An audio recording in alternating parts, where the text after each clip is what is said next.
এই কবর বড় কঠিন জায়গা, কবর বড় কঠিন। উসমান গনি জিন্নুরাইন রাদিয়াল্লাহু আনহু কবরের পাশে দাঁড়ায় কাঁদতেন। সাহাবীরা এসে বলতেন, আমিরুল মুমিনিন, জিন্নুরাইন দুইটা নূরের অধিকারী আল্লাহ আপনাকে করেছেন। আল্লাহর হাবিবের দুইজন নূর কন্যা নবীজি আপনার সাথে মহব্বত করে শাদী দিয়েছেন।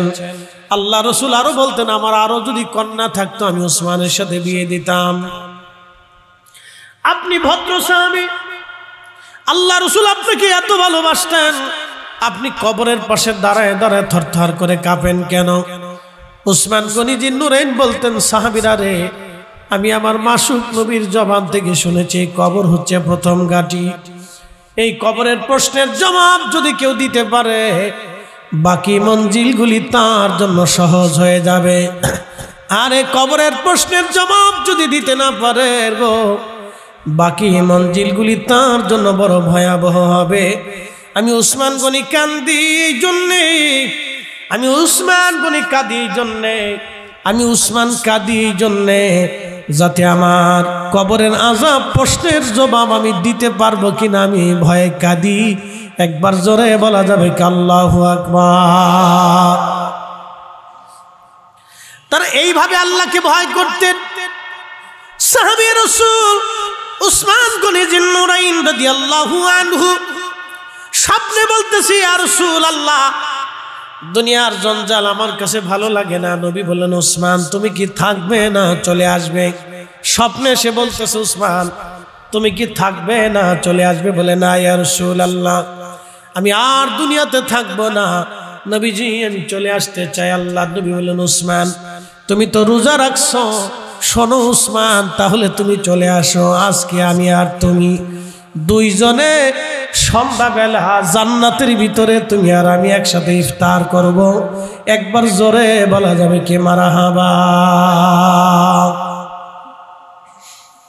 ঘুম ভেঙে গেল উসমান গনির। ঘুম ভেঙে যাওয়ার পরে উসমান গনি জিন্নুরাইন রাদিয়াল্লাহু আনহু বিবিকে ডেকে বলেন, বিবি রে, আজকে আমার সময় শেষ, গোসলের পানি আসেনি, আমার আগে গোসল করাও। বলে, স্বামী গোসলের পানি নাই। পানি নাই আপনি জানেন? বলে, শোনো আমার শেষ দিন। বলে, কি করে বলেন? বলে, আল্লাহ রাসূল আমাকে স্বপ্নে এসেছেন, নবীজি বলে গেছেন আমি আর আল্লাহর হাবিব দুইজন জান্নাতে একসাথে ইফতার করব। বিবি আর থাকার সুযোগ নাই, আজকে আমি শহীদ হয়ে যাব, আজকে আমার চলে যাওয়ার সময়। জোরে বলেন না ইয়া রাসূলুল্লাহ। এরা সাহাবী, এই জন্য আল্লাহ রাসূল বলতেন, আল্লাহ আল্লাহ ফিয়া সাহাবী, আল্লাহ আল্লাহ ফিয়া সাহাবী। সাহাবীদের ব্যাপারে তোমরা আমার আল্লাহকে ভয় করো, সাহাবীদের ব্যাপারে তোমরা আমি আল্লাহ আমার আল্লাহকে ভয় করো। লা তাত্তাখিযুহুম গারাদাম মিন বাদি, আমার ইন্তেকালের পরে আমার কোন সাহাবীর সমালোচনা করবে না, তাদেরকে গালি দেবে না, কষ্ট দেবে না, মন্দ বলবে না। ফামান আহাব্বাহুম ফাবিহুব্বি আহাব্বাহুম ওয়া মান আবগাদানি ফাবিবুগদি আবগাদাহুম। যে আমার সাহাবীদেরকে ভালোবাসবে সে আমি রাসূলকে ভালোবাসবে, যে আমার সাহাবীদেরকে কষ্ট দিবে সে আমি নবীকে কষ্ট দেবে। এই জন্য সাহাবীদেরকে গালি দেওয়া যাবে না, কষ্ট দেওয়া যাবে না, তারা আমাদের সত্যের মাপকাঠি। কথা বলেন ঠিক কিনা? রব্বুল আলামিন কোরআনে বললেন, ওয়া ইদাল কুবুর বুসিরাত, কবর উদ্বেলিত হয়ে যাবে। সমস্ত কবর থেকে মানুষ উঠে উঠে হাসরের দিকে দৌড়াইতে থাকবে। আলিমাত নাফসুম মা কদ্দামাত ওয়া আখারাত, মানুষ তখন জানতে পারবে সে কি আগে পাঠাইলো পরে পাঠাইলো, তার আমলগুলি কি। মানুষ তখন জানতে পারবে তার আমলের হালত কি। খুব মনোযোগ দিবেন প্রিয় উপস্থিতি, কথা শুনতে বড় ভয়ানক লাগবে। এই কবর হাসর বড় ভয়ানক জায়গা, হাসরের ময়দান বিরাট ভয়াবহ। কত বড় লম্বা হবে হাসরের ময়দান, উদ্দোলিত হবে। নবীজি বললেন, সেই দিনে কারো চুল যদি কাঁচা থাকে পেকে সাদা হয়ে যাবে, গর্ভবতী নারীর ভয়ে গর্ভপাত হয়ে যাবে, আর জোয়ান মানুষগুলি তাড়াতাড়ি বৃদ্ধ হয়ে যাবে। হযরতে ইসারুহুল্লাহ তুকুম বিজনিল্লাহ বলে কবরের পাশে দাঁড়ায়া হুকুম করলে সাথে সাথে 1000 বছরের পুরাতন কবর থেকে মানুষ দাঁড়ায় যাইত। ঈসা আলাইহিস সালামের উম্মতরা বলল, নবী গো, আপনি তো কবরের পাশে দাঁড়ায়া হুকুম বিজনিল্লাহ বললে মরা মানুষ জিন্দা হইয়া কবর থেকে দাঁড়ায়া যায়। আমরা তো জানি নূহ আলাইহিস সালামের মহাপ্লাবন হয়েছিল। নূহ নবীর মহাপ্লাবনের কথাগুলি আমরা যদি ভালো মতো জানতে চাই তো নূহ আলাইহিস সালামের ছেলে হামের কবরের পাশে দাঁড়াই আমরা একটু জিজ্ঞাসা করে দেখি। আপনি হামকে জিন্দা করেন, দেখা যাক হামের কাছ থেকে নূহ আলাইহিস সালামের মহাপ্লাবনের খবরাখবর জানা যাবে। হযরত ঈসা নবী হেঁটে হেঁটে উম্মত নিয়ে চলে গেলেন হামের কবরের পাশে। বিরাট বড় একটা টিলা, পাহাড়ের মতো জায়গা। ঈসা আলাইহিস সালাম পাশে দাঁড়ায় বললেন, কুম বিজনিল্লাহ, আল্লাহর হুকুমে হে মরা দাঁড়ায় যাও। ঠিক কিছুক্ষণ পরে দেখা গেল হযরত হাম আলাইহিস সালাম নূহ আলাইহিস সালামের 4টা বেটা ছিল, হাম, সাম, ইয়াফেস, কেনান পানির মধ্যে ডুবে মারা গেল। 3টা বেটা বেঁচে রইল, হাম, সাম, ইয়াফেস।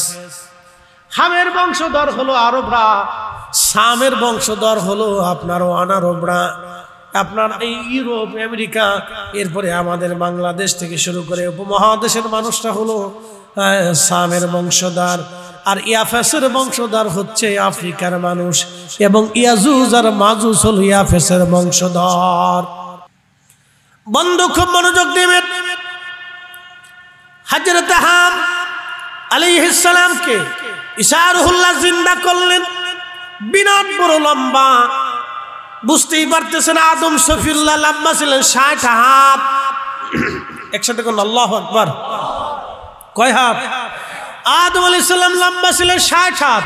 তার 3 পুরুষ পরে হযরত নূহ আলাইহিস সালাম। নূহ আলাইহিস সালামের বেটা তাহলে কত হাত লম্বা? 60 হাতই ছিলেন।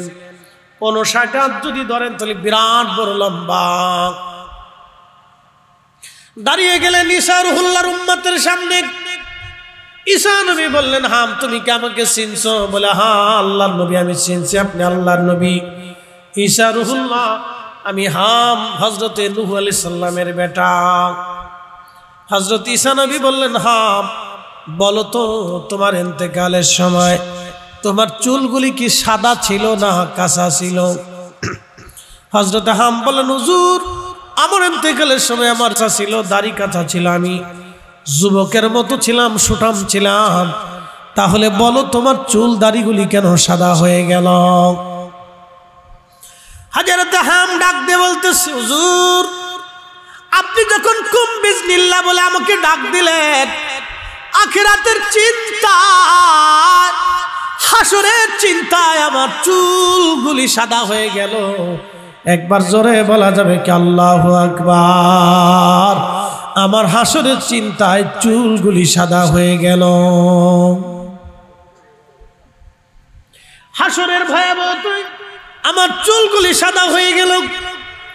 হাসরের চিন্তায় আমার চুলগুলি সাদা হলো। নবীজি বলেন, আমার উম্মতেরা রে শোনো, হাসরের মাঠ এত কঠিন হবে, সূর্য থাকবে মাথা বরাবর মাত্র 1.5 থেকে 2 মাইল মাথার উপরে। যে সূর্যটাকে আপনি আজ দেখেন বিরাট তাপ, এই সূর্যটা 200 কোটি ডিগ্রি সেলসিয়াস তাপমাত্রা। এই সূর্যটা 200 কোটি ডিগ্রি সেলসিয়াস তাপমাত্রা। এই সূর্যটা যদি পৃথিবীতে নিচে নামিয়ে দেওয়া হয়, সারা পৃথিবী পুড়ে ছারখার হয়ে যাবে। হাসরের ময়দানের সূর্যটা থাকবে দুনিয়ার সূর্য থেকে 70 গুণ বেশি পরিমাণে, 70 গুণ বেশি পরিমাণে, 70 গুণ বেশি পরিমাণে তাপমাত্রা। ওই তাপের কারণে মানুষের শরীর পুড়ে ঝলসে যাবে না, ভিতর থেকে পুড়ে পুড়ে আসবে, ঘাম বের হয়ে কারো থুতনি পর্যন্ত ঘামে ডুবে যাবে মানুষ, কারো বুক পর্যন্ত ডুববে, কারো নাভি পর্যন্ত ঘামে ডুবে যাবে হাসরের মাঠ। নবীজি বললেন, আমার উম্মতেরা রে তৃষ্ণা এত পরিমাণে আসবে, কুকুরের জিহ্বা যেমন ঝুলে ঝুলে বের হয়ে যায়, মানুষের জিহ্বা ঝুলে বের হয়ে আসবে, কলিজা শুকিয়ে যাবে। হাউজে কাউসারের পানি ছাড়া আর কোনো পানি থাকবে না সেই দিন। হাউজে কাউসার ছাড়া আর কোনো পানি থাকবে না। আল্লাহ রসুল বলতেছেন আমার উম্মত সেই দিন শুধুমাত্র আমাকে আল্লাহ হাউজে কাউসারের মালিকানা দিয়ে দেবে। আল্লাহ আমাকে হাউজে কাউসারের মালিকানা দিয়ে দিয়েছে। সেই দিন হাউজে কাউসারের পানি আমি আমার উম্মতদেরকে টেনে টেনে এনে আমি আমার উম্মতদেরকে আগে হাউজে কাউসারের পানি পান করাবো। একবার যাকে পানি পান করাবো কিয়ামত পর্যন্ত, একবার যারে পানি পান করাবো জান্নাতে যাবার আগ পর্যন্ত পানির কথা মনে থাকবে না। একসাথে বলেন আল্লাহু আকবার। বিশ্ববিখ্যাত একজন আল্লাহর ওলি, তার নাম মালিক ইবনে দিনার আল ইরাকি বসরি রাহমাতুল্লাহ আলাইহি। ওনার জীবনের একটা ঘটনা শোনাবো। একদিন তিনি ওয়াজ করতেছিলেন। ওয়াজ করার সময় মালিক ইবনে দিনার রাহমাতুল্লাহ আলাইহিকে এক লোক প্রশ্ন করলো, মালিক, কয়েক বছর আগে আমি তোমাকে মদ পাই দেখেছিলাম, মদ খাইতে দেখেছিলাম। মালিক, হঠাৎ করে তোমার এই পরিবর্তন কি করে হলো বলো? মালিক ইবনে দিনার আল ইরাকি বসরি রাহমাতুল্লাহ আলাইহি সেই দিন ডাক দিয়ে বললেন, দেখো হে আল্লাহর বান্দা, আমি আগে মদ পাইছিলাম, আমি নেশা করতাম, কিন্তু একটা ঘটনা আমাকে পরিবর্তন করে দিয়েছে। শোনো, আমি ছিলাম ইরাকের বসরার ট্যাক্স আদায়কারী, অনেক অর্থের মালিক ছিলাম। আমি খাজনা আদায় করতাম, আমি অনেক অর্থের মালিক ছিলাম। আমার একটা ছোট্ট মেয়ে ছিল। আমি রাত্রিবেলা যখন মদ পান করতাম, মেয়েটা এসে তার ছোট্ট হাত দিয়ে মদের বোতলগুলি ফেলে ফেলে দিত। আমার কাছে খুব ভালো লাগতো। একদিন লাইলাতুল বারাত, কোন বর্ণনা আসে কদরের রাত্রিবেলা আমি মদ পান করতেছিলাম, কিন্তু মদ পান করা অবস্থায় আমি সেই দিন কেঁদে ফেললাম। এই জন্য কেঁদে ফেললাম, মাত্র 3 মাস আগে আমার মেয়েটা দুনিয়া থেকে কবরে চলে গেছে। আমি আমার কলিজার টুকরা মেয়েটাকে বড় ভালোবাসতাম। মেয়েটা আমাকে ছাড়াও কখনো থাকতো না। রাত্রিবেলা ঘুমিয়ে পড়লাম মদ পান করা অবস্থায়। ঘুমিয়ে পড়ার পরে আমি স্বপ্ন দেখলাম হাসরের মাঠ কায়েম হয়ে গেছে, বিরাট বড় মাঠ কায়েম হয়ে গেছে। বিরাট এই মাঠ কায়েম হয়ে যাওয়ার পরে আমি লক্ষ্য করলাম বিরাট বড় মাঠ কায়েম হয়ে যাওয়ার কারণে সারা হাসরের মাঠ শুধু কান্নার রোল, মানুষ দৌড়াদৌড়ি করে। আম্মা জান আয়েশা বলেন, ইয়া রাসূলুল্লাহ, ইয়া হাবিবাল্লাহ, হাসরের ময়দানে মানুষ কি হালত থাকবে? নবী বলেন, আয়েশা রে, হাসরের ময়দানে সবাই বস্ত্রহীন থাকবে, কারো পরনে কোনো বস্ত্র থাকবে না, কাপড় থাকবে না। বলে, হুজুর মহিলারাও কি বস্ত্রহীন থাকবে? আম্মাজানকে নবীজি বলেন, হ্যাঁ আয়েশা রে, মহিলারাও বস্ত্রহীন থাকবে। আম্মাজান বলেন, ইয়া রাসূলুল্লাহ, তাহলে মহিলাদের উপায় কি? আম্মাজানকে নবী বলেন, আয়েশা রে, তুমি শুনে রাখো, হাসরের ময়দানে এত কঠিন হবে, কেউ কারো চেহারার দিকে তাকানোর মতো সময় পাবে না, কেউ কারো দিকে তাকানোর কোনো সময় পাবে না রে আয়েশা। মালিক ইবনে দিনার বলেন, হাসরের মাঠ কায়েম হয়ে গেছে, সারা হাসরের মাঠে কান্নার রোল। এত কঠিন পর্যায়ে আগুন জ্বলতেছিল, লিলিহান শিখা আগুন জ্বলতেছে। এমন সময় দেখলাম একটা মস্ত বড় সাপ আমাকে ধাওয়া করলো। আমি ওই সাপ থেকে বাঁচার জন্য দৌড়াইতে লাগলাম, কিন্তু সাপ আমার পিছু ছাড়ে না, খুব করে আমাকে তাড়া করলো ধরার জন্য। আমি সাপ থেকে বাঁচার জন্য দৌড়াইতেছিলাম। দৌড়াইয়া দৌড়াইয়া আমি বহু দূরে যায় দেখলাম এক বৃদ্ধ বসে আছে। বৃদ্ধখানা বসে থাকা অবস্থায় আমি বৃদ্ধের কাছে যা বললাম, হে আল্লাহর বান্দা, তুমি আমার সাহায্য করো, এই সাপ আমাকে তাড়া করতেছে, আমার এখন উপায় নাই। তখন ওই বৃদ্ধ ডাক দেয়, বলল, মালিক, আমি বড় দুর্বল, আমি বড় হীন, আমি কেন দুঃখহীন, তোমাকে সাহায্য করার মতো শক্তি আমার কাছে নাই, তুমি অন্য কোথাও সাহায্য প্রার্থী হও। মালিক ইবনে দিনার বলেন, আমি হাসরের মাঠে দৌড়াচ্ছি, দেখলাম আগুন আর আগুন, জাহান্নামের আগুনের ভিতরে পড়িয়া মানুষ হাওমাও করে কাঁদতেছে, চিৎকার চারপাশ দিয়ে ভেসে আসতেছে। আমি পাগল পারা হয়ে গেলাম। এই সাপটা আমাকে দাবড়াইতে লাগলো, আমার দাবড়াইয়া দাবড়াইয়া তারায়া তারায় নিয়ে গেল সুন্দর মনোরম একটা সুন্দর প্রাসাদ, জান্নাতের প্রাসাদ। এই জান্নাতের প্রাসাদের মধ্যে ছোট্ট ছোট্ট বাচ্চারা খেলাধুলা করতেছিল। আমি এই প্রাসাদের দিকে দৌড়াচ্ছি। প্রাসাদের প্রহরী এক ফেরেশতা ডাক দিয়ে বলতেছে, আমাদের প্রাসাদের দিকে একজন লোক দৌড়ে আসতেছে আত্মরক্ষা করার জন্য, তার কোনো আমানত বুঝি এই প্রাসাদের মধ্যে আছে। হে বাচ্চারা, তোমরা তাড়াতাড়ি প্রাসাদ থেকে বের হয়ে লোকটাকে সাহায্য করো। আমি দৌড়াইয়া দৌড়াইয়া প্রাসাদের দিকে যাইতেছিলাম। প্রাসাদের দিকে যখন দৌড়ায় যাই, যাওয়ার পরে আমি দেখলাম ছোট ছোট বাচ্চারা প্রাসাদের ভিতর থেকে দৌড়ায় আসতেছে। আমি দেখি এই বাচ্চাদের মধ্যে আমার সেই ছোট্ট মেয়েটাও আমার দিকে দৌড়ায় আসে। আমি আমার বাচ্চাটাকে দৌড়ে আসার পরে আমি তাকে কোলে নিলাম, বাচ্চাটা আমাকে জড়িয়ে ধরলো। ইতিমধ্যে সাপ আমার কাছে চলে আসছিল। এই বাচ্চাটা সাপটাকে থাবা মারতে গেছে, ধরতে গেছে, সাপটা পালিয়ে চলে গেল। বাচ্চাটা আমার কোলের মধ্যে বসে গেল। আমার মেয়েটা কোলের মধ্যে বসিয়া আমার চুমা খাইতে লাগলো। আমি আমার বাচ্চাটাকে চুমা খাইতে লাগলাম। আমার দাড়ি ধরে বলতেছিল, আব্বু তোমার এখনো কি সময় হয় নাই তুমি খারাপ থেকে ফিরে আসবা? আব্বাজান তোমার এখনো কি সময় হয় নাই তুমি জান্নাতের দিকে আসবা? আব্বাজান তোমার এখনো কি সময় হয় নাই তুমি আল্লাহর দিকে ফিরে আসবা? আব্বাজান তোমার এখনো কি সময় হয় নাই রাসূলের সুন্নতের দিকে ফিরে আসবা? মালিক ইবনে দিনার আর ইরাকি ডাকতে বলতেছে, মা তোমারে দুইটা প্রশ্ন করি মা, আমারে বলো। আব্বাজান কি? প্রথমত সাপ আমারে তাড়া করলো। মারে ওই সাপটা কেন আমারে তাড়া করলো? তখন মেয়েটা ডাক দে বলে, আব্বাজান এই সাপ হলো আপনার জীবনের বদামল, আপনি অনেক গুনাহ করে ফেলছেন আব্বাজান। আজকে এই গুনাহটাকে আল্লাহ সর্ব আকৃতি দিয়ে আপনাকে ধাওয়া করতেছিল। আব্বা যদি সাপের কবলে পড়ে যাইতেন আর কোনোদিন দুনিয়ায় ফিরে যেতে পারতেন না। আব্বাজান জাহান্নাম ছাড়া আপনার আর কোনো রাস্তা ছিল না। মারে বুঝতে পারলাম। তারপরে বলো, বৃদ্ধ লোকের কাছে সাহায্যের জন্য গেলাম। ওই বৃদ্ধ লোকটাকে মা তুমি দয়া করে আমাকে বলো। মেয়েটা ডাকতে বলতেছে, বাবা ওই বৃদ্ধ হচ্ছে আপনার নেকামল, আপনি তাকে বৃদ্ধ বানায় ফেলছেন, দুর্বল করে ফেলছেন। মা বাবা ওই বৃদ্ধ, এই জন্য আপনার কোনো সাহায্য লাগে নাই, কাজে লাগে নাই। তখন ডাক দিয়ে বললো, মা রে এই সুন্দর প্রাসাদ কিসের? বলে এটা জান্নাতের প্রাসাদ। মারে এত ছোট ছোট বাচ্চারা এই জান্নাতের প্রাসাদের মধ্যে কেন? বলে আব্বাজান মায়ের কোল থেকে ছোট্টকালে নাবালে খাওয়ার আগে যেই বাচ্চারা মারা যায় আমার আল্লাহ তাদেরকে জান্নাতি বানায়া দেয়। কিছু সময় আগে আমার মিজানুর রহমান আল কাদরি ভাই দলিল দিয়ে গেছে, বালেগের জন্য কোনো প্রশ্ন নাই, নাবালকের জন্য কোনো প্রশ্ন নাই, বিনা প্রশ্নে আল্লাহ তাদেরকে জান্নাত দিয়ে দেবে। একবার জোরে বলা যাবে কি আল্লাহু আকবার? মালিক ইবনে দিনার ডাকতে বলতেছে, মা ও মা বলো এই প্রাসাদের মধ্যে কারা? বলে আব্বাজান ছোট ছোট নাবালেগ কালে যারা মারা গেছে, মায়ের কোল খালি করে আসছে, আল্লাহ তাদেরকে প্রাসাদের মধ্যে পাঠিয়ে দিয়েছে জান্নাতের বাগানে। আমরা এখানে একসাথে খেলাধুলা করি, একসাথে খাই, আল্লাহ আমাদের জান্নাতের ভিতরে বিচরণ করায়। ও আব্বাজান আমি আপনার ছোট্ট সন্তান, কলিজার টুকরো, ছোট্ট কালে মারা যাওয়ার কারণে আল্লাহ আমারেও জান্নাতি বানায় দিয়েছেন। আব্বাজান আজকে যদি আমি না থাকতাম তাহলে আপনার জাহান্নাম ছাড়া আর কোনো রাস্তা ছিল না। মা আব্বা আজকে আমার কারণে সাপ পালায় চলে গেছে। আব্বাজান ফিরে আসেন আল্লাহর দিকে, আর আপনি গুনার কাজ করবেন না।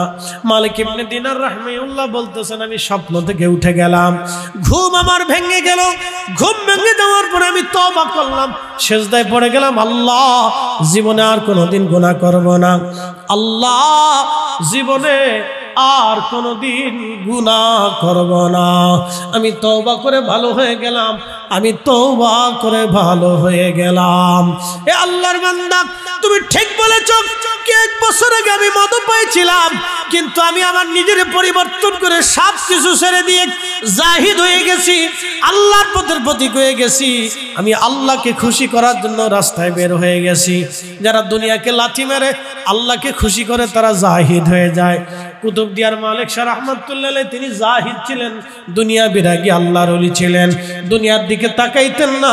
বহু আল্লাহর ওলি হযরত শাহজালাল ইয়ামিনী মুজারিদি জাহিদ ছিলেন, দুনিয়া বিরাগী ছিলেন।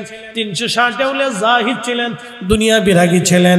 তাদের হাতের মধ্যে সাম্রাজ্য ছিল, কিন্তু সাম্রাজ্য কোনোদিন নাই। শাহজালাল ইয়ামিনী ইচ্ছা করলে সেকেন্দারের রাজপ্রাসাদে না বসে নিজে বসতে পারতেন। খাজা বাবা আজমিরি মোহাম্মদ ঘুরিকে রাজপ্রাসাদে না বসে নিজে বসতে পারতেন। কথা কন না কেন? আরে মুজাদ্দিদ আল ফিসানি সম্রাট আকবরকে বিদায় করিয়া জাহাঙ্গীরকে রাজপ্রাসাদে না বসে নিজে বসতে পারতেন, কিন্তু তারা রাজত্ব নেই নাই, তারা রাজ্য পরিচালনা করে নাই, তারা রাজাদেরকে কন্ট্রোল করত। কথা বলেন ঠিক কিনা? হযরতে হাসান বসরি রাহমাতুল্লাহি আলাইহি তিনি বন্ধুর সাথে রোম গেলেন ব্যবসা করার জন্য। তিনি অনেক বড় ব্যবসায়িক ছিলেন, স্বর্ণের ব্যবসা করতেন, মণিমুক্তার ব্যবসা করতেন, হীরার ব্যবসা করতেন। তিনি ছোটখাটো ব্যবসা না, বিরাট বড় ব্যবসা তার। রোম দেশে গেছেন ব্যবসার জন্য। রোম সাম্রাজ্যে যাওয়ার পরে তিনি সোনা দানা ব্যবসা বাণিজ্য মোটামুটি করলেন, ভালো লাভ হলো। একদিন তিনার বন্ধু বললেন, বন্ধু চলো আজ রোম রাজার বাড়িতে যাব।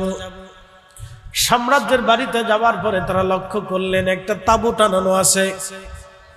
এই তাঁবুর ভিতরে একটা কবর আছে, সুন্দর সুন্দর এক প্রাসাদ নির্মাণ করা, সৌধ নির্মাণ করা। এর চারপাশ দিয়ে দেখলেন অনেক সুন্দরী নারীরা কি যেন পড়লো আর কাঁদতে লাগলো, আর চারপাশ দিয়ে সুন্দরী নারীরা ঘুরতে লাগলো। সুন্দরী রমণীরা ঘোরার পরে এরপরে আসলো বৃদ্ধরা। অনেক বৃদ্ধ, দেখতে মনে হলো তারা অনেক বড় শিক্ষিত এবং জ্ঞানী। তারাও চারপাশ দিয়ে ঘুরতে লাগলো এবং কাঁদতে লাগলো, কি যেন বললো, তারাও চলে গেল। হযরত হাসান বসরি বলতেছেন, আমি বুঝলাম না তারা কি বলে, তাদের ভাষায় তারা কি বলে আমি বুঝলাম না, তারা কেন কাঁদে আমি তাও বুঝলাম না। এরপরে দেখলাম এক সৈন্য দল আসলো। এই সৈন্য দলের আর চারপাশ দিয়ে ঘুরলো, কি যেন বললো আর কাঁদতে লাগলো, চলে গেল।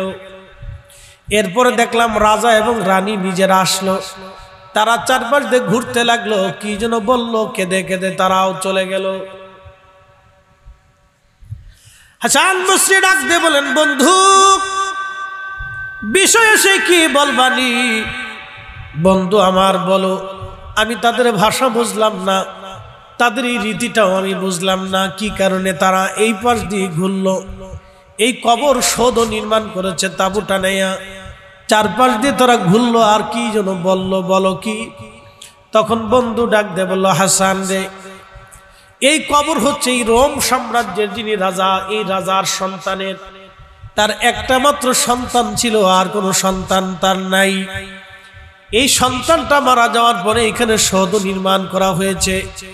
এই কবরের চারপাশ দিয়ে প্রথম যে নারীরা আসলো, তারা এই রোম সাম্রাজ্যের সুন্দরী, বাছাই করা সুন্দরী মেয়ে। তাম রোম সাম্রাজ্যের বাছাই করা সুন্দরী মেয়েদেরা এই শাহজাদা যিনি আছেন, রাজপুত্র যিনি মারা গেছেন, তার কবরের চারপাশ দিয়ে এই সুন্দরী নারীরা কাঁদলো এবং ঘুরলো আর বলল, রাজা গো, রাজপুত্র গো, যদি সৌন্দর্য দিয়ে তোমাকে পৃথিবীতে বাঁচিয়ে রাখা যাইতো, তাহলে আমরা রোম সাম্রাজ্যের সেরা সুন্দরীরা তোমাকে আমাদের সৌন্দর্য দিয়ে হলেও তোমাকে বাঁচানোর চেষ্টা করতাম। কিন্তু তোমাকে এমন এক মালিক নিয়ে চলে গেছে, যার কাছ থেকে আমাদের সৌন্দর্য দিয়ে তোমাকে ফিরিয়ে রাখা সম্ভব না। চিৎকার মেরে জোরে বলেন আল্লাহু আকবার। রাখা কি সম্ভব? সম্ভব না। এবার বন্ধু ডেকে বলতেছি, হাসান বন্ধুরে, এরপরে যেই দল আসলো, তারা এই রোম সাম্রাজ্যের সবচেয়ে বড় জ্ঞানী, গুণী, দার্শনিক, ডাক্তার, বড় বড় কবিরাজ, বড় বড় চিকিৎসক আসছে, অনেক বড় বড় মেধাবী জ্ঞানী গুণীরা আসছে, তার সাধু সন্ন্যাসী এবং এই রোম সাম্রাজ্যের বড় বড় গির্জার পাদ্রী যারা আছে, পোপ থেকে শুরু করে সব বড় বড় গির্জার পাদ্রীরা, বড় বড় ধার্মিক জ্ঞানী গুণীরা চারপাশ দিয়ে ঘুরলো আর বলল, আরে রাজপুত্র, যদি জ্ঞান আর মেধা দিয়ে তোমাকে জীবিত দুনিয়াতে রাখা যাইতো, তাহলে আমরা আমাদের সমস্ত জ্ঞান আর মেধাগুলি খাটাইয়া তোমাকে দুনিয়াতে বাঁচিয়ে রাখার চেষ্টা করতাম। কিন্তু তোমাকে এমন এক মালিক নিয়ে চলে গেছে, যার হাত থেকে জ্ঞান আর মেধা দিয়ে বাঁচানো সম্ভব হলো না। বুঝে যাবে হাসান বসরি রাহমাতুল্লাহ আলাইহি খুব চিন্তা করতেছে। এরপরের গ্রুপ রোম সাম্রাজ্যের বাছাই করা সেনা দল, সেনা সদস্য যারা কমান্ডো যোদ্ধা, একেবারে সেনাবাহিনীর মধ্যে সবচেয়ে মারাত্মক যোদ্ধা যারা, সর্বপ্রশিক্ষণ দিয়ে যাদেরকে যুদ্ধবিদ্যায় পারদর্শী করা হয়, এদেরকে কমান্ডো সেনা বলা হয়।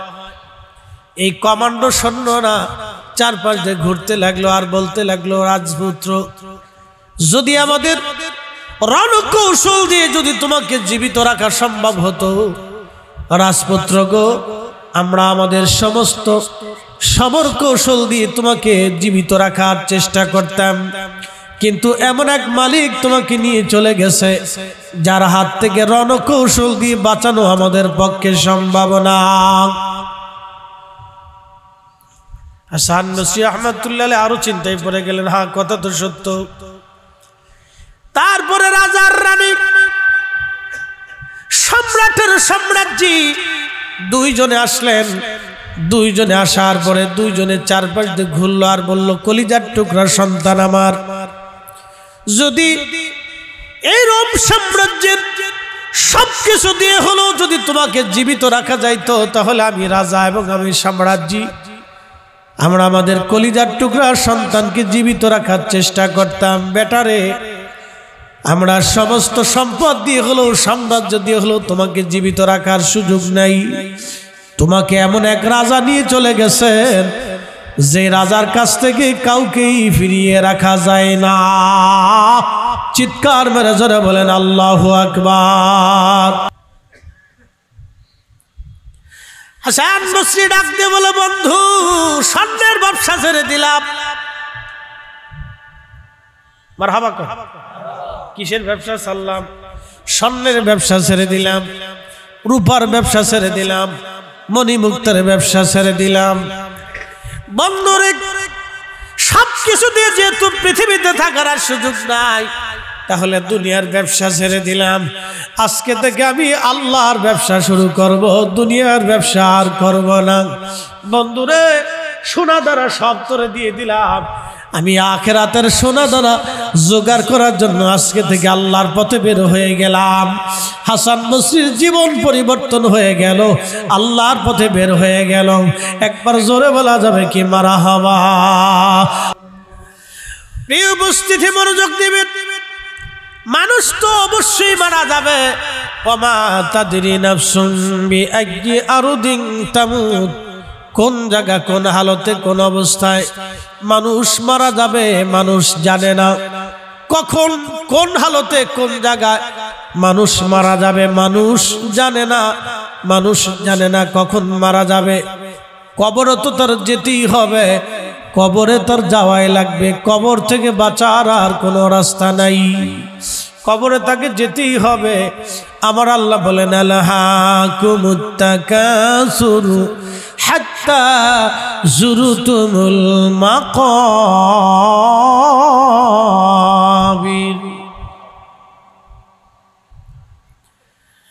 আল্লাহ ডাক দিলেন, মানুষ সম্পদের পেছনে দৌড়াইয়া, মানুষ সম্পদের পেছনে দৌড়াইয়া, সম্পদের পেছনে দৌড়াইয়া মানুষ আমি আল্লাহকে ভুলে যায়। কতদিন? হাত্তা যুরতুমুল মাকাবির, কবর পর্যন্ত। এরপরে আর কোনো সুযোগ নাই। কবর পর্যন্ত সে চেষ্টা করে, কবরের পরে আর কোনো সুযোগ নাই। রব্বুল আলামিন বান্দাকে যখন কবরের মতো নেওয়া হয়, শুনে রাখবেন, মানুষ মারা যাওয়ার 24 ঘন্টা পর, কত ঘন্টা? 24 ঘন্টা পরে মানুষের পায়খানার রাস্তা দিয়ে একটা পোকা আসে। এই পোকা প্রধানমন্ত্রী চিনে না, এই পোকা রাষ্ট্রপতি চিনে না, এই পোকা প্রধান সেনাপতি চিনে না, এই পোকা ডিসিএসপি, এমপি, এরপরে মন্ত্রী চিনে না, এই পোকা আলেম ওলামা কাউকে চিনে না। এই পোকা একজনকে চিনে, তিনি আল্লাহ বলা আশিকে রাসূল। কথা বলেন ঠিক কিনা? এই পোকা অন্য কাউকে চেনে না। 24 ঘন্টা পরে পায়খানার রাস্তা দিয়ে তার পোকা বের হয়ে আসে, সমস্ত শরীরের মধ্যে পোকা ছড়িয়ে যায়। ছড়িয়ে যাওয়ার পরে এই পোকা থেকে গন্ধ সৃষ্টি হয়, দুর্গন্ধ বের হয়ে আসে। বন্ধু বলেন কেউ আপনাকে আর কাছে রাখবে না, আত্মীয় বলেন কেউ আপনাকে আর কাছে রাখবে না, কলিজার টুকরা সন্তান বলেন আপনাকে আর কাছে রাখবে না। প্রাণের বিবি 40 বছর ধরে যার সঙ্গে সংসার করেছেন সেও আর আপনাকে কাছে রাখবে না। সবাই শুধু বলবে তাড়াতাড়ি তাড়াতাড়ি কবরে নামাও, তাড়াতাড়ি কবরে নামাও, তাড়াতাড়ি কবরে নামাও। 24 ঘন্টা পরে মানুষের পায়খানার রাস্তা দিয়ে যে পোকা আসলো, এই পোকাটা 24 ঘন্টা পরে আসার কারণে তার সমস্ত শরীরে দুর্গন্ধ ছড়িয়ে যায়। এভাবে ছড়িয়ে যায়, আল্লাহ মানুষ আর পছন্দ করে না, মানুষ তাকে আর ভালোবাসে না, সবাই কবরে নিয়ে যেতে থাকে। কিন্তু মনে রাখবেন আশিকে রাসূল যারা, আল্লাহ বলা যারা, তাদের শরীরের পায়খানা রাস্তা দিয়ে পোকা কখনো আসে না। 1000 বছর কবরের মধ্যে থাকলেও পোকা আসে না। একসাথে জোরে বলা যাবে কি আল্লাহু আকবার? না না হয় না, আরো জোরে বলেন। রব্বুল আলামিন কুরআনুল কারীমের ভিতরে বললেন, ইয়া আইয়াতুহান নাফসুল মুতমাইন্না তুরজিই ইলা রাব্বিকি রাদিয়াতাম মারদিয়া ফাদখুলি ফি ইবাদি ওয়াদখুলি জান্নাতি।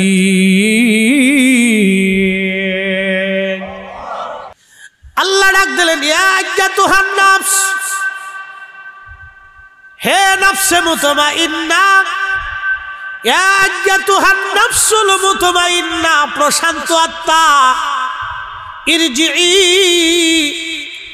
আমার দিকে আসো, ইলা রাব্বিকি রাদিয়াতাম মারদিয়া, আমি আল্লাহর সন্তুষ্টির দিকে চলে আসো। একসাথে বলবেন আল্লাহু আকবার। ইরজিই, আমি আল্লাহর সন্তুষ্টির দিকে আসো। এই জন্য আশিক রাসূল যারা, তারা মরণকে ভয় পায় না। কথা কন না কেন, ঠিক কিনা? কারণ আশিক রাসূল জানে আমার মরণের পরে কবরে আমার রাসূল কারীমের সাথে দেখা হবে। ঠিক কিনা বলে? হযরত উসমান গনি জিন্নুরাইন, ওনাকে যেদিন শহীদ করা হবে, শাহাদাতের দিন, ফজরের নামাজ পড়ে উনি কোরআন পড়তেছিলেন। উনি বেশিরভাগ সময় কোরআন তেলাওয়াত করতেন, কোরআন শরীফ পড়তেছিলেন। ঠিক এমন সময় কোরআন শরীফ পড়তে পড়তে হযরতে উসমান গনি জিন্নুরাইন ঘুমিয়ে পড়লেন। স্বপ্নের ভিতরে দেখতেছেন রাহমাতুল লিল আলামিন নবীজি তশরিফ এনেছে। কে আসতে হয়ে গেল না? জোরে বলেন না, আরো জোরে, আরো জোরে, জোরে জোরে জোরে জোরে বলেন ইয়া রাসূলুল্লাহ, আরো জোরে বলেন ইয়া রাসূলুল্লাহ। নবী আসেনি, আসেনি, আসবেনি, বলতেছি। হযরত উসমান গনি জিন্নুরাইন ঘুমিয়ে আছেন, নবীজি স্বপ্ন আসলেন। উসমান গনি সালাম দিলেন। নবীজি জিজ্ঞেস করলেন, উসমান কেমন আছো? বলি, ইয়া রাসূলুল্লাহ, দুনিয়ার জঞ্জাল আর ভালো লাগে না, বিদ্রোহীরা ওনার পুনা বাড়িটা ঘিরে ফেলে দিয়েছে। হযরত উসমান গনি আলী, ইমাম হাসান হুসেন সমস্ত সাহাবীদেরকে বলে দিলেন, সাবধান, তোমরা বিদ্রোহ দমন করবে না, কারণ আমি আমার রাসূলের পবিত্র জবান থেকে শুনেছি আমি শহীদ হব। হাউজে কাউসার, নবীজিকে জিজ্ঞেস করা হলো, হুজুর হাউজে কাউসার কি?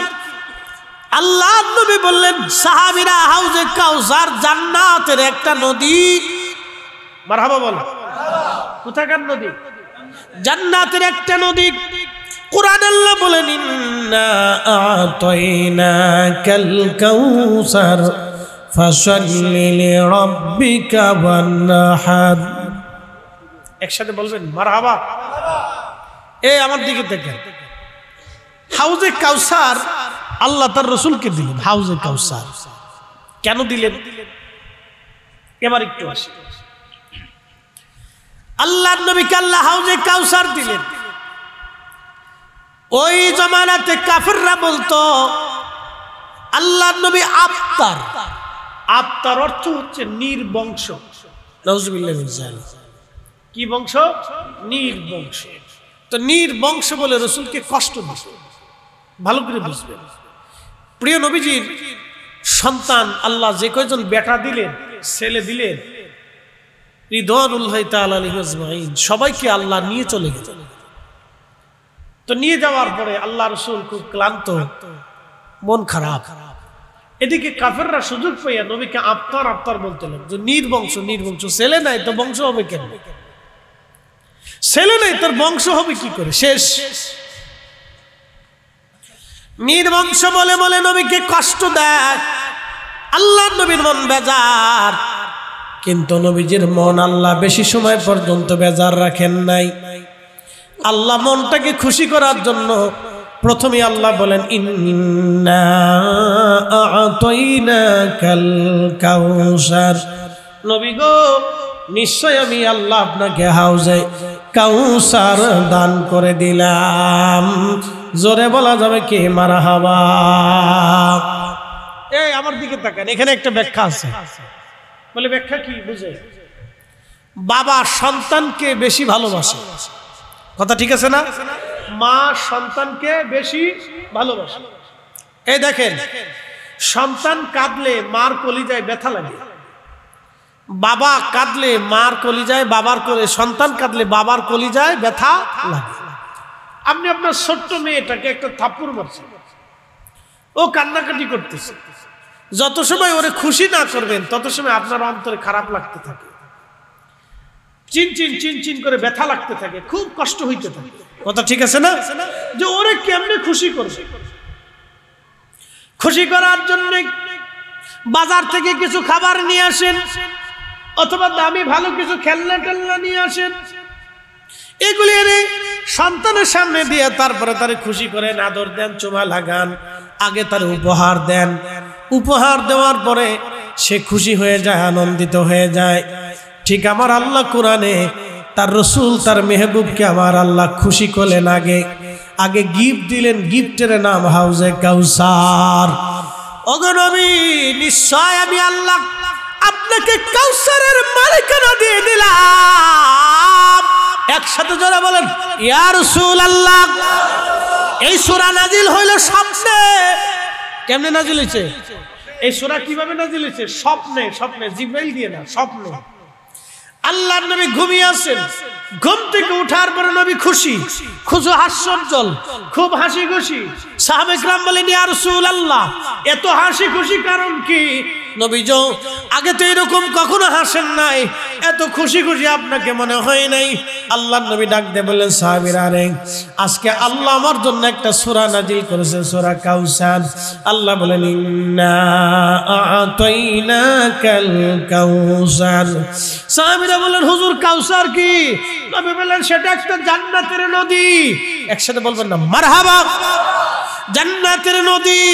জাযাউহুম ইনদা রাব্বিহিম জান্নাতু আদনিন তাজরি মিন তাহতিহাল আনহারু খালিদিনা ফিহা আবাদা।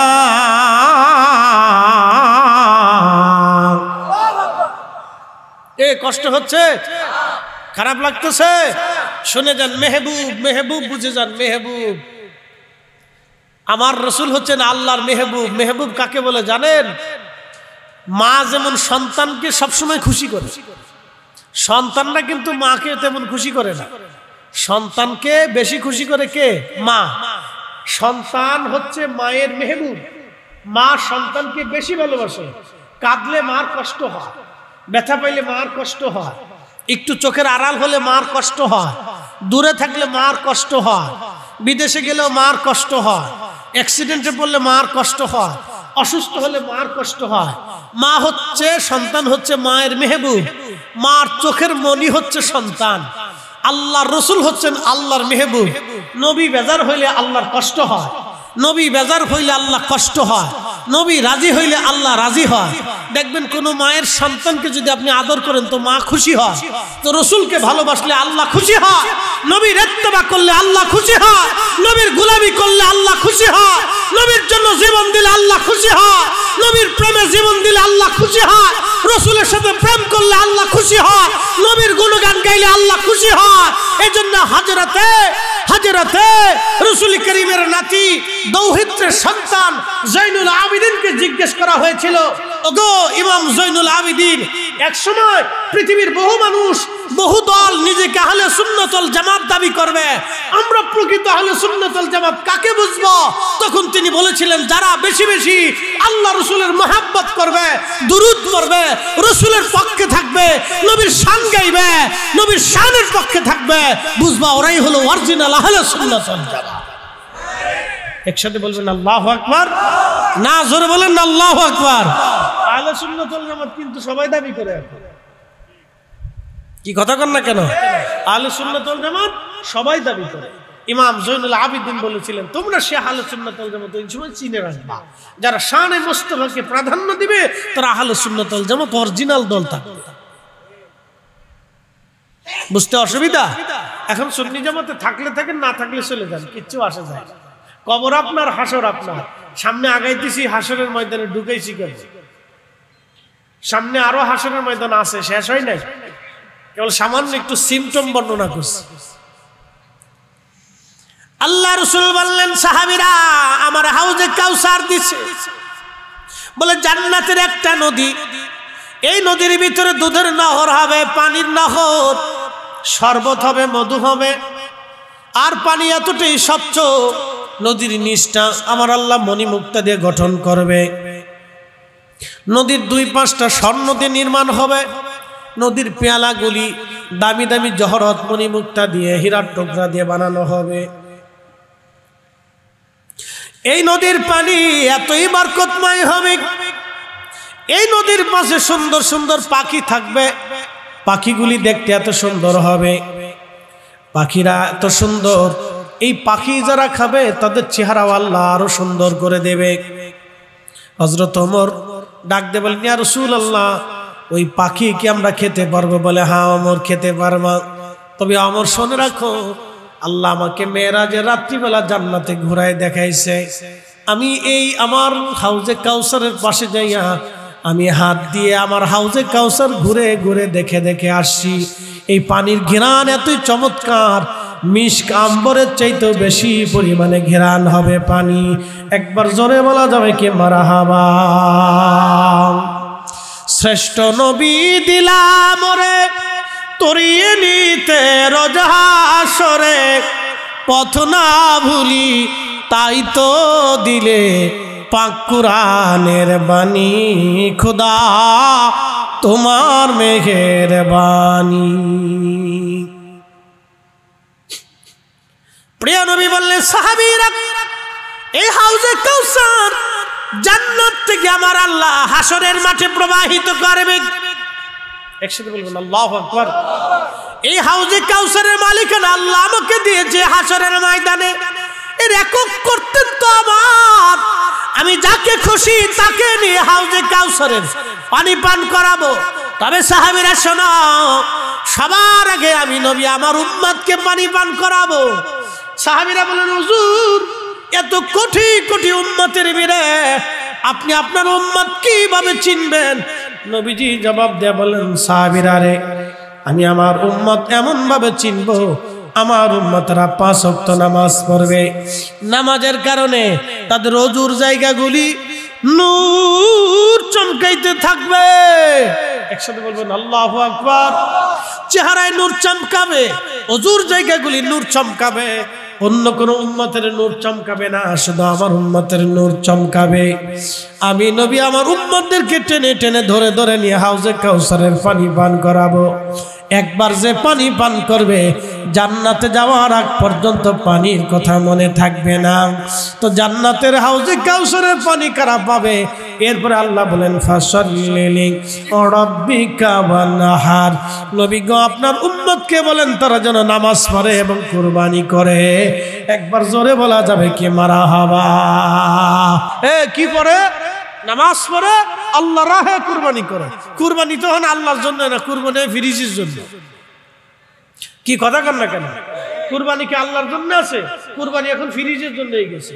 কুরবানির ভিতর রাজনীতি ঢুকছে, কুরবানির ভিতর সমাজনীতি ঢুকছে, কুরবানির ভিতর ফাল্লাফাল্লি ঢুকছে, কুরবানির ভিতরে আপনার ওই কি বলে কার কতটা বড় বড় করে কিনতে পারে, পাল্লা দিতে পারে, এটার ভিতর কুরবানি ঢুকছে।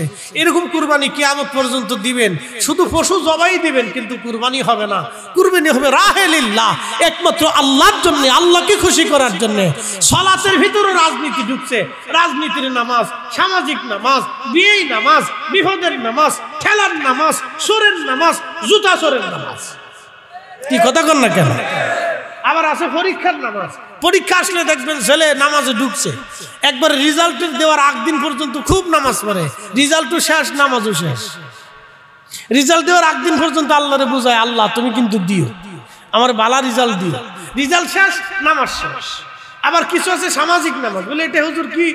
এই সামাজিক নামাজ হলো সমাজে সমাজে বইছে, এখন এক জায়গায় সালিশ দরবার চলতেছে, চিন্তা করলো নামাজ যদি না পড়ি তো সমাজ কি করবে, তো সেটা সমাজের ডরে নামাজে গেছে, আল্লাহর ডরে যায়। আর এক আছে বতরে নামাজ, সিজনওয়ালি নামাজ। বলে সিজনওয়ালি নামাজ কি? শুধু জুমার দিনে নামাজ পড়ে, বাকি ওয়াক্ত আর খুঁজে পাওয়া যায় না। কি কথা কর না কেন? বাকি ওয়াক্তে তারে আর খুঁজে পাওয়া যায় না। এটা হচ্ছে সিজনওয়ালি নামাজ, শুধু জুমার নামাজে আসে, বাকি ওয়াক্তে তারে আর খুঁজে পাওয়া যায় না। এই নামাজ ফাওয়াইলুল লিল মুসাল্লিন, লোক দেখানো নামাজি, এটা দিয়ে নামাজ দিয়ে কাজ হবে না। এই জন্য আল্লাহ রাসূলকে আল্লাহ বললেন, হাবিব আপনি বলেন ফাসাল্লিলি ফাসাল্লিলি, তারা যেন আমার জন্য নামাজ পড়ে, ওয়ানহার কুরবানি করে, তাহলে হাউজে কাউসারের পানি তাদের নসিবে আসবে। একসাথে বলবেন না মারহাবা? না না, আরো জোরে বলেন। এখন হাউজে কাউসারের পানি কারা পাবে না? এটা শুনে রাখুন, এটা কারা পাবে না? আল্লাহর নবী হাউজে কাউসারের পানি পান করাচ্ছে, ঠিক এমন সময় একদল উম্মত দৌড়ায় দৌড়ায় যায়, সহিহ মুসলিমের হাদিস, দৌড়ায় দৌড়ায় নবীজির কাছে যাচ্ছে, সামনে পর্দা পড়ে গেল। নবী বলেন, উম্মতি উম্মতি, এরা আমার উম্মত, আমার উম্মত। ফেরেশতারা বলেন, না ইয়া রাসূলুল্লাহ, এরা আপনার উম্মত বটে, কিন্তু আজকে হাউজে কাউসারের পানি তাদের বরাদ্দ নাই। বলে কেন? বলি ইয়া রাসূলুল্লাহ, আপনার ইন্তেকালের পরে এরা নতুন নতুন মতবাদ চালু করেছিল, নতুন নতুন আকীদা প্রতিষ্ঠিত করেছিল। নবী আপনি যা বলেন নাই তারা বলেছিল, আপনি যা বলেন নাই তারা সেটা বানিয়েছিল। হুজুর আপনি যেটা বলেন নাই সেটা তারা বলেছিল। যেমন একদল আছে আমাদের দেশে বুকে হাত বেঁধে নামাজ পড়ে, এদের আকীদা হলো আল্লাহর নবীর আব্বা আম্মা দুইজন কাফের, জাহান্নামী। আসতে বলেন কেন? জোরে জোরে জোরে জোরে জোরে। রাসূলের আব্বা আম্মারে কাফের বানায় কেউ জান্নাতের আশা করতে পারে? কিয়ামত পর্যন্ত নামাজ হবে, শয়তানকে এবার নামাজ পড়, তোর নামাজে বাধা দিব না। শয়তান বলবে তোর নামাজে বাধা দিব না, তোর রোজায় বাধা দিব না, তোর জিকিরে বাধা দিব না, তোর যত মন চায় হজ কর, আমি তা বাধা দিব না, কিন্তু তোর গোড়ার থেকে একবারে কেটে দিছি, পানি যত ঢালিস জীবনে আর গাছের পাতা জন্মাবে না। কি কথা বুঝছেন নি আপনারা? গুড়া কেটে দিছি, শয়তানকে তোর গুড়া কেটে দিছি, তোর ঈমান আকীদা শেষ করে দিছি, যা এবার যতবারই সেজদা দে, অসুবিধা নেই, শেষ করে দিছি, তোর গুড়া শেষ করে দিছি, যা যতদূর পানিস তুই একবারে সেজদা দে, কোনো অসুবিধা, তোর নামাজ ঠেকাবো না, যা। তোর গোড়াকে একবারে গোড়ার থেকে কেটে দিছি, এবার পানি যত ঢালবি গাছের কখনো আর পাতা জন্মাবে, ওটা দিন দিন শুকায় শেষ হয়ে যাবে, কারণ তোর গোড়ার থেকে কেটে দিছি, তোর ঈমান থেকে কেটে দিছি। আপনি ভাবতে পারেন রাসূল করিমের আব্বা আম্মাকে জাহান্নামী বলে আপনি জান্নাতের আশা করতেছেন? শয়তান হাসে, কয় বাপ রে বাপ, আমি 9 লক্ষ বছরে সিটারি করি নাই, আর এত 60 বছরের জীবনে সিটারি করতেছে। কি কথা কর না কেন? 60 বছরে সিটারি করতেছে। এই জন্য ঈমান বড় দামি জিনিস। সেই সময় আল্লাহর নবী বলবেন, সুহকান সুহকান, দুরহা দুরহা লিমান গায়রা বাদি, আমার ইন্তেকালের পরে, আমার পরে তোরা নতুন নতুন মতবাদ চালু করেছিল, সুহকান দূর হয়ে যা। আজকে আমার দরবারে কোনো হাউজে কাউসারের পানি তোমাদের জন্য মিলবে না। নামাজ পড়বে হাউজে কাউসার পাবে না, রোজা রাখবে হাউজে কাউসার হবে না, যাকাত দিবে হাউজে কাউসার হবে না, হজ করবে হাউজে কাউসার হবে না। খালি শুধু আকীদার জন্য, আহলে সুন্নাত ওয়াল জামাতের অনুসারী না হওয়ার কারণে কথা কন না কেন ঠিক কিনা?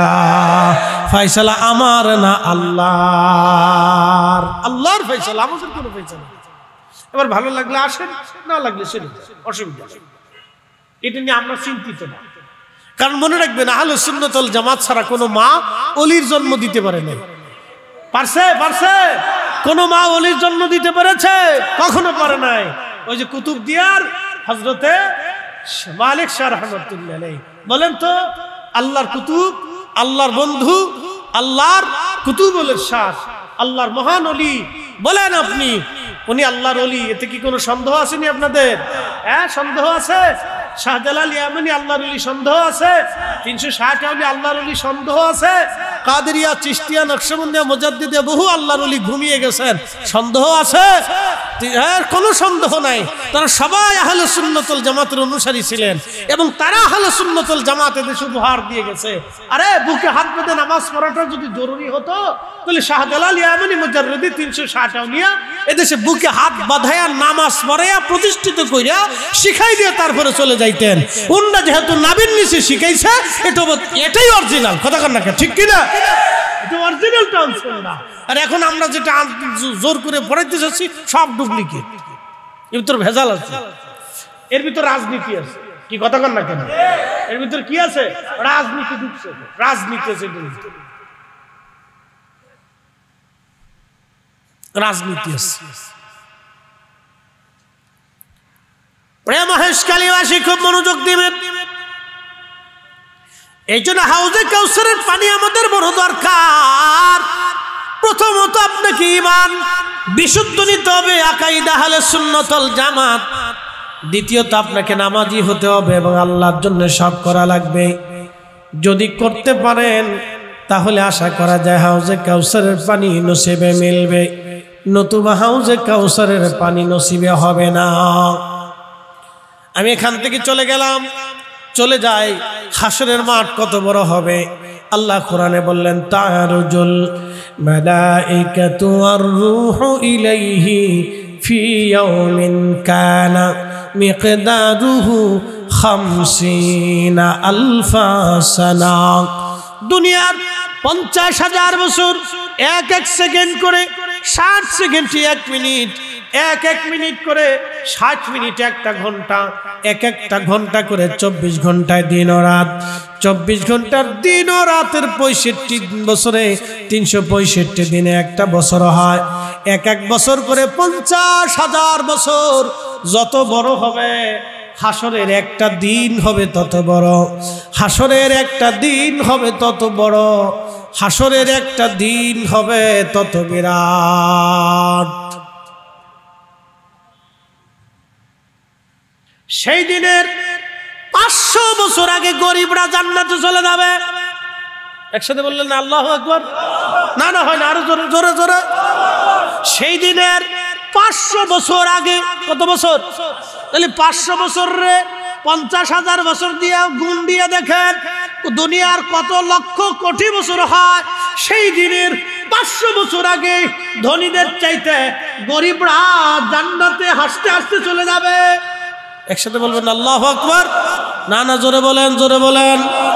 অনেকে বলে হুজুর আমার যদি ধনী বানাইতো আমি এত দান করতাম, মক্কায় যাইতাম, মদিনায় যাইতাম, আমি এত এত কিছু করতাম।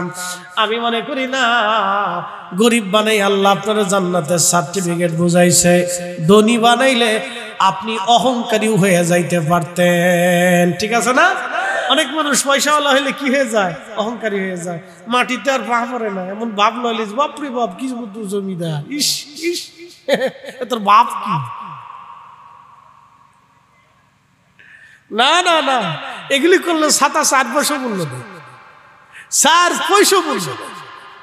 অহংকারীকে আল্লাহ পছন্দ করেন, এগুলি করবেন না, সাবধান। আপনাদেরকে বলে দিয়ে যাচ্ছি, পয়সা যত হোক, অর্থ সম্পদ আল্লাহ দেয়, যত 1000 কোটি টাকার মালিক হন না কেন, সাবধান, আপনাকে বিনয়ী হতে হবে, নিরহংকার হতে হবে, নিরহংকার হতে হবে, বিনয়ী হতে হবে। আপনাকে যত বড় অর্থের মালিক হন, আপনাকে বিনয়ী হতে হবে। পৃথিবী বিখ্যাত বাদশা ছিলেন হযরতে খলিফা হারুন রশিদের স্ত্রী জুবাইদা। যদি কোনোদিন মক্কায় যান তো দেখবেন নহরে জুবাইদা এখনো আছে। আরাফাতের মাঠ পর্যন্ত নহরে জুবাইদা। যারা মক্কা মদিনায় থাকছেন, চাকরি করছেন, তারা জানেন নহরে জুবাইদা এখনো আছে। 25 কিলোমিটার ব্যাপী বিরাট বড় লম্বা একবারে ঝর্ণা থেকে আরাফাত পর্যন্ত একটা নহর তৈরি করে দিয়েছিলেন। আরাফাতের মাঠে হাজিরা আসলে পানির কষ্ট হবে, সেই জন্য তিনি নহর তৈরি করে দিয়েছিলেন। সেই জমানাতে তিনি নিজের অর্থ দিয়ে নহরে জুবাইদা, তাহাজ্জুদ গুজারি নারী ছিলেন তিনি, কিন্তু রাজকোষ থেকে একটা অর্থ নিতেন না, রাষ্ট্রীয় কোষাগার থেকে টাকা নিতেন না। আচ্ছা বলেন তো, আপনাদেরকে একটা প্রশ্ন করি, রাষ্ট্রের অর্থ যদি আপনি 1 টাকা নিয়ে যান, তাহলে এই 1 টাকার ভিতরে ভাগ আছে কত কোটি মানুষের? 18 কোটি। কিয়ামতের ময়দানে এই 18 কোটি মানুষ রাষ্ট্রের ওই যে লোকটা টাকা চুরি করছে তার বিরুদ্ধে আল্লাহর কাছে মামলা দিবে। আল্লাহ ওই রাষ্ট্রের অর্থ চুরি করছিল 1 টাকা, ওই আমি ওই ভাগ পাই, আমার দিতে কম। বুঝেন নাই মনে হয়? কত কোটি মানুষ মামলা দিবে? 18 কোটি। এই জন্য রাষ্ট্রের অর্থ কেউ যদি চুরি করে, তার মতো বোকা পৃথিবীতে আর কেউ নাই, এর মতো বলদ আর পৃথিবীতে কেউ নাই। আগে যারা চুরি করছে, ওরে বাপ রে বাপ, তার মতো বলদ আর পৃথিবীতে নাই। এখন যারা করবে তাদের মতো বলদ নাই, আগামীতে যারা করবে তাদের মতো বলদ নাই। কি কথা কন না কেন? পৃথিবীর শ্রেষ্ঠ বোকা এরা, পৃথিবীর শ্রেষ্ঠ বোকা। নিজেরা ভোগ করতে পারবে না, সন্তান ভোগ করবে, আর মদ খাবে আর আকাম চুকাম করবে। এই কথা কন না কেন? জোরে বলেন। মানুষের হক নষ্ট করে রক্ত চুষে সন্তান কোনোদিন মানুষ হয় না। আমার চোখের নজরে কোনোদিন করে নাই, মানুষ হয় না। এরা বোতল সার মুড়ি দেয়, বোতল সারে চিনছে, এইগুলো 2 সিট ডাইনে খাইয়া বাপের দুলাভাই কয়, মারে বিয়াই কয়, বিয়েন কয়। হ্যাঁ, বহুত আছে। আমি বসুন্ধরায় থাকি, তো আমি জানি কিভাবে কি হয় না হয়, সব আমার জানা আছে। সুখ নাই, আল্লাহর কসম করে বলি, কোনো শান্তি নেই, কোনো শান্তি। কদিন আগে দেখেন নাই, বাংলাদেশের এক চিত্রনায়িকা নায়কের শ্বশুর না বাপ নিজের গুলি করে মেরে ফেললো। বুঝতে পারছেন কেন গুলি করছে? তার অর্থ সম্পদের কোনো শেষ নাই, কিন্তু সন্তান তারে দেখে না। এর চাইতে বড় দুঃখ কষ্ট পৃথিবীতে কিছু নেই। নিজে গুলি করে সুইসাইড করছে, তো ভিডিও দিয়ে আমি মরে যাইতেছি, তোরা দেখ। কেন মরতেছি? সন্তানের বিরহ বেদনায়। যা মরে গেল, শেষ। এরকম কত আছে, তার কোনো হিসাব নাই। এই জন্য হালাল রুজি করবেন, 1 টাকা করেন, হালাল করবেন, হালাল রেখে যাবেন, সন্তান মানুষ হবে, দোয়া করবে। হারাম খাওয়াই যাবেন, ওই সন্তান আপনার জন্য দোয়া করবে। হালালের জিন্দেগি গঠন করবেন। অন্যের অর্থ সম্পদ মারবেন না, চুরি ডাকাতি করবেন না, অন্যের ক্ষতি করবেন না, উপকার করতে না পারলে অন্যের ক্ষতি করবেন না। ক্ষতির চিন্তা মগজের ভিতরে আনবেনই না। এই লিপসা অন্তরের ভিতরে ঢুকাবেন না যে আমি তার ক্ষতি করব, এই চিন্তা মগজের ভিতরে আনবেন না, এই ক্ষতির চিন্তা মগজ আনবেন না। এই জন্য আমরা সুন্নিরা রাজনীতি করি, কিন্তু মানুষের ক্ষতি করি না। এই কথা কর না কেন? জোরে বলেন। পাইছেন আজ পর্যন্ত? পাইছেন? এই যে কালকে যে ছেলেটাকে পিটিয়ে মারছে, কোন আমাদের সুন্নিদের ইতিহাসে, কোন ইতিহাসে আপনি দেখবেন আছে? আমাদের ইতিহাসে আছে। ভিন্ন মত থাকতে পারে, কিন্তু আমরা একটা থাপ্পড় আমার হাত দিয়ে জীবনে ভিন্ন মতের মানুষকে একটা থাপ্পড় পর্যন্ত দেই নাই, একটা গালিও কোনোদিন দেইনি। ভিন্ন মত আসছে, মত ভিন্ন হতে পারে, রাজনীতি ভিন্ন হতে পারে। তোমার যা খুশিতে তুমি রাজনীতিতে ভোট দাও, তোমার যেটা খুশি রাজনীতি করো, তোমার যেই মত চাইছে তুমি সেই মত নিয়ে যাও, অসুবিধা নেই। কিন্তু আমি তো তোমাকে আঘাত দিতে পারি না। কি কথা কন না কেন? এই কবে রাজনীতি ফিরে আসবে আমরা জানি না, কবে এদেশে রাজনীতি ফিরে আসবে এটা আমরা জানি না। এ রাজনীতি আছে আমেরিকা, এ রাজনীতি আছে তুরস্ক, এ রাজনীতি আছে ইউরোপে, এ রাজনীতি খ্রিস্টানদের ভিতরে, এই রাজনীতি কাফেরদের ভিতরে চলে গেছে। আমরা মুসলমানরা এ সব হারায় ফেলছি। আমরা মুসলমানরা রসুলের আদর্শের ভিতরে নাই। ওলিরা যেই জন্য দেশে এসেছিলেন আমরা সেই আদর্শ বাস্তবায়ন করতে পারি নাই। কিন্তু আমরা সুন্নিরা কাউরে গালিও দেই না, কারো আঘাতও করি না, কাউরে একটা থাপ্পড় পর্যন্ত দেই নাই। কি কথা কর না কেন? আমাদের ভিতরে এই রাজনীতি নেই। এই জন্য মানুষ মনে করে আমরা দুর্বল। মানুষ কি মনে করে? এটা দুর্বল, এরা কথাবার্তা কয় না, দুরান সাহেবের মতো করে আমরা দুর্বল মনে করি। বুঝতে পারছো? বাঙালি জাতির স্বভাব হয়ে গেছে, ভদ্র মানুষে মনে করে দুর্বল। হ্যাঁ, রাস্তাঘাটে ভদ্রচিত ভাবে চলবেন, দুর্বল, বলদ বলদ কয়। বরিশালের নিচে গেলে কয় অগা, আর একটু উপর আসলে কয় মগা। আমাদের ফরিদপুরে কে বলদা, আর সিলেটে গেলে কই সিদে। মানুষ একটাই, নাম ভিন্ন, ওয়াগা, মগা, বলদা, সিদে। না আপনাদের মহেশখালী কি কয়? বল। সব মানুষকে প্রাধান্য দিতাম, তাহলে এদেশে সব জন্ম হতো। আমরা নির্বাচন করি সরে রে, ডাকাত রে, সন্ত্রাস রে। কি কথা কন না?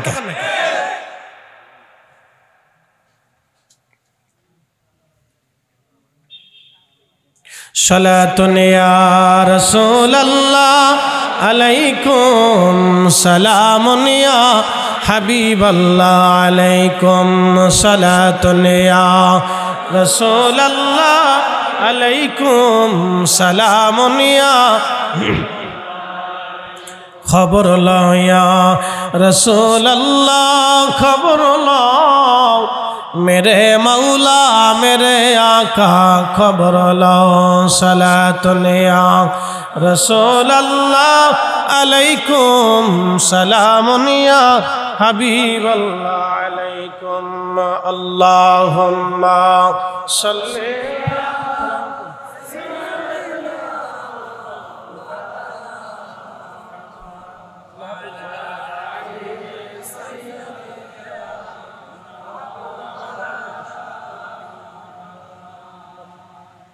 सलातुन या रसूल अल्लाह अलैकुम सलामुन या हबीब अल्लाह अलैकुम सलातुन या रसूल अल्लाह अलैकुम सलामुन या हबीब अल्लाह अलैकुम। प्रिय उपस्थिति, একেবারে লম্বা করব না, খুব মনোযোগের সাথে শুনবেন। হাসর বড় ভয়াবহ। একটা ঘটনা শোনাবো, একটা ঘটনা শোনায়া আপনাদেরকে নিয়ে দোয়ার দিকে চলে যাব। এই জন্য আমরা সুন্নিরা, আমরা পীর মাশায়েখ যারা, তারা রাজ দরবার দখল করার চিন্তা কোনোদিন করে নাই। তারা রাজ দরবার দখল করতো না। এই জন্য পীর মাশায়েখ, আউলিয়া کرام, আতকিয়া, মুজাবা জাহিদ যারা ছিল, ও মুসলমান, তারা দাঙ্গা হাঙ্গামা রক্তপাতকে পছন্দ করতো না। তারা মানুষদেরকে ভালোবাসা দিয়ে আল্লাহর দিকে মানুষকে ডাকতো। দুউ ইলা সাবিলি রাব্বিকা বিল হিকমাতি ওয়া মাউইদাতিল হাসানা, সুন্দর শব্দমালা দিয়ে, উত্তম কথা দিয়ে, হিকমত দিয়ে তারা মানুষদেরকে আল্লাহর দিকে ডাকতো। তারা কারামত দিয়ে, সত্য দিয়ে, মহব্বত দিয়ে, আল্লাহর জজবা দিয়ে, কালবের মধ্যে জজবা মেরে দিয়ে, তাবাজ্জু দিয়ে মানুষকে আল্লাহর দিকে ডেকে নিয়ে আসতো। কথা কোন ঠিক না? আল্লাহ আমাদেরকে সে ওলিদের প্রতি কবুল করুক, বলেন আমিন। তবে একটা কথা বলি, কোরআন সত্য না মিথ্যা? জোরে বলেন, জোরে জোরে জোরে জোরে, না না জোরে বলেন, জোরে জোরে। আলা ইন্না আউলিয়া আল্লাহি লা খাউফুন আলাইহিম ওয়ালা হুম ইয়াহজানুন। আল্লাহর কালাম, আল্লাহ চিরস্থায়ী, কালামও চিরস্থায়ী। আল্লাহ সত্য, কালামও সত্য। এই কালামের মেয়াদ, এই কালামের হুকুমত কিয়ামত পর্যন্ত চলমান থাকবে। খুব ভালো করে শুনে যাবেন। আল্লাহ বলেন আলা ইন্না আউলিয়া আল্লাহ, তার অর্থ হলো কিয়ামত পর্যন্ত ওলি জন্ম হবে। কি কথা কন না কেন? কিয়ামত পর্যন্ত ওলিরা টিকে থাকবে। এই শোনেন, কিয়ামত পর্যন্ত কারা টিকে থাকবে? ওলিরা। জোরে বলেন, কিয়ামত পর্যন্ত কারা টিকে থাকবে? ওলিরা। জোরে বলেন, কারা? জোরে বলেন, কারা? লা খাউফুন, তাদের কোনো ভয় নাই, ওয়ালা হুম ইয়াহজানুন, তাদের কোনো চিন্তা নাই। তাহলে ওলিদের জামাত আহলে সুন্নাতুল জামাত, আহলে সুন্নাতুল জামাত কিয়ামত পর্যন্ত টিকে থাকবে। আমি ব্যাখ্যা দিয়ে শোনাচ্ছি। এখন কি বাংলাদেশের বয়স কত? 1971 সালে বাংলাদেশ তৈরি হয়েছে, বাংলাদেশের জন্ম। 71-এর আগে ছিল পাকিস্তান, পাকিস্তানের আগে ছিল ব্রিটিশ, ব্রিটিশদের আগে ছিল নবাবী, তার আগে ছিল মুঘল, তার আগে ছিল সালতানাত, সালতানাতেও অলি ছিল, মুঘলেও অলি ছিল, ব্রিটিশেও অলি ছিল, নবাবী আমলেও অলি ছিল, পাকিস্তান পিরিয়ডেও অলি ছিল, বাংলাদেশ আমলেও অলি আছে। 100 বছর পরে হয়তো বাংলাদেশ নাও থাকতে পারে, আমাদের স্বাধীনতা শেষ হতেও পারে, অথবা বাংলাদেশ বেড়ে আরো অনেকগুলি প্রদেশ হইয়া বাংলাদেশে আরো বিরাট হইতে পারে। কি কথা ঠিক আছে নানি? বাংলাদেশ আরো বিরাট হতে পারে। শুনলাম সাগরে বাংলাদেশের মতো আরো একটা দেশ ভেসে উঠতেছে। একসাথে কোন আল্লাহু আকবার। না না, জোরে জোরে জোরে বলেন, জোরে জোরে। বাংলাদেশের মতো আর একটা অঞ্চল ভেসে উঠতেছে সাগরের নিচে। এটা এখন দৃশ্যমান, শুধু ওপরে উঠতে বাকি আছে। কোন সময় উঠে যাবে আমরা জানি না। এই যে আপনারা দেখেন, আপনাদের সেন্ট মার্টিন, আজ থেকে 400 বছর আগে একটা ভূমিকম্প হয়েছিল, ওই ভূমিকম্প দিয়ে সেন্ট মার্টিন তৈরি হয়েছে। ভূমিকম্প হওয়ার কারণে এই সেন্ট মার্টিন 10 হাত উপরে উঠে গিয়েছিল। শুনে রাখেন, সেন্ট মার্টিন ইতিহাস। 500 বছর আগে সেন্ট মার্টিনের কোনো অস্তিত্ব ছিল না, 400 বছর আগে এটা সৃষ্টি হয়েছে। বাংলাদেশের পরে আরেকটা বাংলাদেশ তৈরি হচ্ছে সাগরের ভিতরে, কোন সময় এটা ভেসে উঠবে আমরা জানি না। বাংলাদেশ আরো বড় হবে, অথবা স্বাধীনতা শেষও হতে পারে, অথবা বিরাট কয়েকটা দেশ মিলে একটা প্রদেশও হতে পারে। কথা ঠিক কিনা? কিন্তু শুনে রাখবেন, রাজনীতি পরিবর্তন হতে পারে। এখন বাংলাদেশে যত রাজনৈতিক দল আছে, 100 বছর পরে রাজনৈতিক দল থাকবে না, কারণ 100 বছর আগে এগুলি ছিল না। 100 বছর পরে রাজনৈতিক দল থাকবে না, কিন্তু 100 বছর আগে, 200 বছর আগে, 500 বছর আগে কাদেরিয়া ছিল, চিশতিয়া ছিল, নকশবন্দিয়া ছিল, মোজাদ্দিয়া ছিল। 500 বছর পরেও কাদেরিয়া থাকবে, চিশতিয়া থাকবে, মোজাদ্দিয়া থাকবে, সোহরাওয়ার্দিয়া থাকবে, নিজামিয়া থাকবে, অলি থাকবে, অলিদের জামাত থাকবে, আহলে সুন্নাত ওয়াল জামাত টিকে থাকবে। আমরা এমন এক দল করি যেই দল কিয়ামত পর্যন্ত টিকবে। কথা ঠিক না বেঠে? অতএব যেই দল কিয়ামত পর্যন্ত টিকবে, আমরা সেই দলের অনুসারী। আল্লাহ আমরারে কবুল করুক, সকলে বলে না আমিন। এখন এই জামাত কোন রাজনৈতিক জামাত না, এই জামাত হচ্ছে ঈমানের জামাত। কথা ঠিক কিনা? কিসের জামাত? জোরে বলেন, কিসের জামাত? ঈমানের জামাত। আল্লাহ এই ঈমানের জামাতে আমরারে কবুল করুক, সকলে বলে না আমিন। হাশরের ময়দান বড় কঠিন হবে, অনেক লম্বা ওয়াজ। মালিক ইবনে দিনার রাহিমাহুল্লাহ তওবা করলেন, ওলি হয়ে গেলেন। পৃথিবী বিখ্যাত বড় বড় জাহিদ আলেমরা তার প্রশংসা কিতাবের মধ্যে করছেন। ইমাম আবুল ফরাজ ইবনুল জৌজির মতো মুহাদ্দিস তার প্রশংসা করেছেন। আল উয়ুনুল হিকায়াতের ভিতরে, তারিখের ভিতরে, রিজাল শাস্ত্রের ভিতরে, তার জীবনীর ভিতরে বড় বড় ইমামরা প্রশংসা করেছেন। তিনি তিনার নিজের জীবনকে পরিবর্তন করলেন। আল্লাহ আমাদেরকে কবুল করুক, সকলে বলেন আমিন। আগামী 30/1/2 আগামী 30 এপ্রিলের 1-2 3 দিনের সুন্নতে ভরা ইজতেমা দাওয়াত ইসলামীর। এটা কোন জায়গা হবে? কর্ণফুলী নতুন উপজেলা স্বাস্থ্য কমপ্লেক্সের বিপরীতে পাশে পাড়াবিল না, এখানে ইনশাআল্লাহ হবে। আপনাদের দাওয়াত রইল। আল্লাহ সকলকে কবুল করুক, আমিন। আসেন নবীজিকে দাঁড়ায় সালাম জানাই, ইয়া নবী সালাম।